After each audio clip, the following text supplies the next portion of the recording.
اب قرآن مجید میں تعویل تک پہنچنے سے پہلے تفسیر کی بات آتی ہے اور تفسیر سے پہلے ترجمے کی بات آتی ہے، اور پھر یہ لوگوں میں اختلاف ہوتا ہے کہ صاحب آپ صرف قرآن مجید پڑھنے کا ثواب بیان کر دیتے ہیں، اور اتنا ثواب بیان کر دیتے ہیں کہ بس لوگ قرآن مجید فر پڑھ لیتے ہیں، معنی و مطلب کی طرف توجہ ہی نہیں ہوتی، اور اس لیے یہ مناسب طریقہ نہیں ہے۔ مناسب طریقہ تو یہ ہے کہ ترجمے کے ساتھ پڑھا جائے، یہ بات اچھی ہے، مگر اب کچھ لوگ ایسے ہوں گے جو یہ کہیں گے کہ پھر اصل پڑھنے کی ضرورت ہی نہیں ہے، ترجمہ ہم نے پڑھ لیا کافی ہے۔ مجھے ملے ہیں ایسے بہت سے لوگ مجھے ملے ہیں جو کہتے ہیں ہم تو ترجمہ پڑھ لیتے ہیں۔ دست ادب جوڑ کے عرض کر رہا ہوں، بہت سے جواب، یہ تفصیلی مسئلہ ہے، اس پر سیمینار ہونا چاہیے، علوم القرآن پر، قرآن کی تلاوت کی شان پر، قرآن کے ترجموں پر، قرآن کی ترجمانیوں پر، قرآن کی تفسیروں پر، تفسیر و تعویل کے مسائل پر علمی سیمینارز کا کلچر پیدا کیجئے،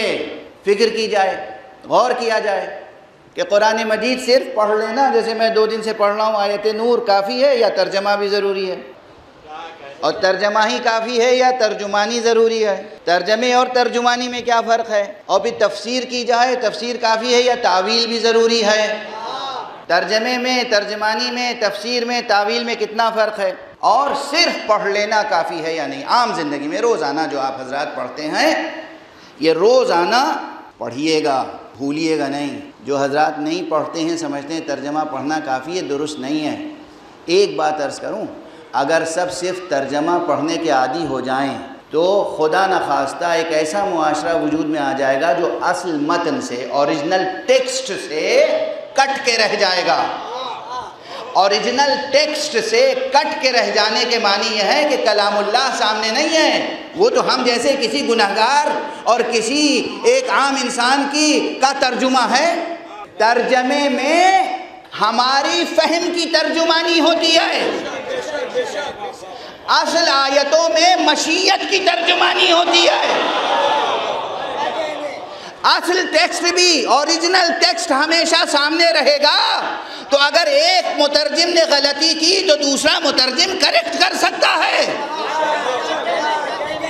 ورنہ معلوم ہوا کہ ساری امت نے مل کے اجماع کر لیا کہ فلاں صاحب امام المفسرین ہیں، وہ بہت بڑے ادیب تھے، عربی زبان کے جاننے والے تھے، اور انہوں نے بہت عمدہ ترجمہ کر دیا، بس کافی ہے، قرآن پڑھنے کی ضرورت ہی نہیں ہے، یہی ترجمہ پڑھتے رہیے اور اسی سے سبق حاصل کرتے رہیے۔ خدا سے کٹ کے رہ جائیں گے۔ آپ تو اس بندے کے کلام پر بھروسہ کر رہے ہیں نا جس کو آپ نے سمجھ لیا امام المفسرین۔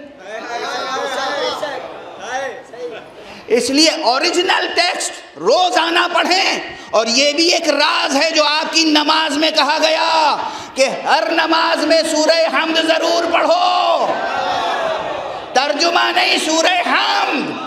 سورہ حمد کے بعد ایک سورہ نماز میں اوریجنل پڑھنا واجب ہے، ترجمے سے کام نہیں چلے گا، تاکہ تمہارا تعلق براہ راست خدا اور اس کے کلام سے برقرار رہے۔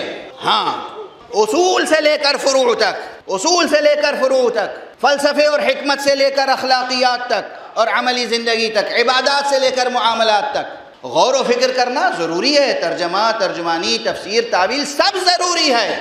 قرآن بھی پڑھیں، اوریجنل ضرور پڑھیں، سمجھ میں آئے یا نہ آئے، یہ کوئی ایکسکیوز نہیں ہے کہ سمجھ میں نہیں آتا۔ اس کا جواب بھی، وقت بہت تیزی سے گزر گیا لیکن اس کا جواب بھی دے کر آگے بڑھوں۔ صاحب آخر سمجھ میں نہیں آتا تو پڑھنے سے فائدہ کیا ہے؟ یہ سحر کے وقت جو پرندے چہچہاتے ہیں، ان کی آواز سمجھ میں آتی ہے؟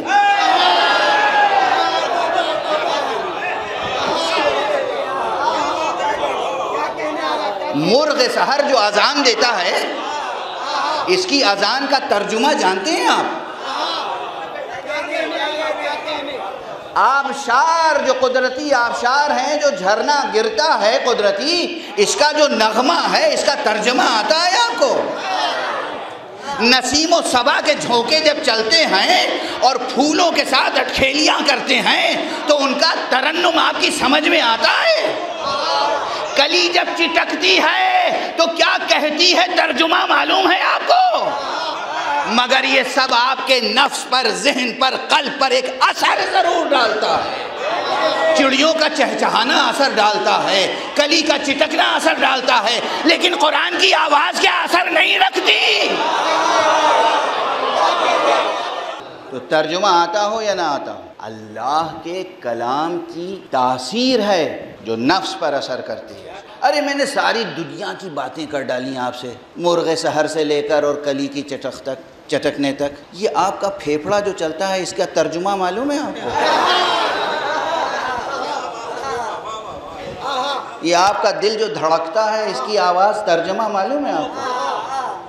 آپ کے سینے میں یہ دل ہے اور مسلسل حرکت کر رہا ہے، آپ کی کچھ سمجھ میں نہیں آتا، تھوڑا بہت ڈاکٹر کی سمجھ میں آتا ہے جب آپ بیمار پڑتے ہیں،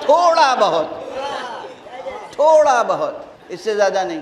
یہ اللہ کا کلام ہے۔ قرآن پڑھیے، پابندی سے پڑھیے، روزانہ پڑھیے، صبح و شام پڑھیے، توفیق ہو تو سحر میں پڑھیے، اور پھر توجہ کے ساتھ ادب الہی ملحوظ خاطر رکھتے ہوئے، خدا کی محبت دل میں رکھتے ہوئے، خدا پر یقین دل میں رکھتے ہوئے قرآن پڑھیے، اور پھر روزانہ تھوڑا سا وقت یا ہفتے میں 1-2 دن نکالیے اور کسی قرآن کے عالم کے پاس بیٹھیے، اور پھر اس سے ترجمہ اور ترجمانی اور اس کا پیغام سمجھنے کی کوشش کیجئے، اور پھر اپنی زندگی میں عمل کرنے کی کوشش کیجئے۔ قرآن بھی پڑھیے، ترجمہ بھی پڑھیے، یہ نہیں کہ ترجمے کے بغیر تو ہم پڑھتے ہی نہیں، قرآن بھی پڑھیے، ترجمہ بھی پڑھیے، اس میں آپس میں کوئی لڑنے جھگڑنے کی بات نہیں ہے۔ معلوم ہوا تفرقے ہو گئے، بحثیں ہو رہی ہیں، آستینیں الٹی جا رہی ہیں، آوازیں بلند ہو رہی ہیں، کیا فائدہ قرآن پڑھنے سے؟ استغفر اللہ، کیا فائدہ قرآن پڑھنے سے؟ کیا فائدہ قرآن پڑھنے سے؟ پھر عرض کروں گا، ارے کوئی خدا پر مکمل توکل کے ساتھ ایک آیت 9 کے نیزہ پہ پڑھ دے تو قیامت تک اس کی تاثیر باقی رہتی ہے۔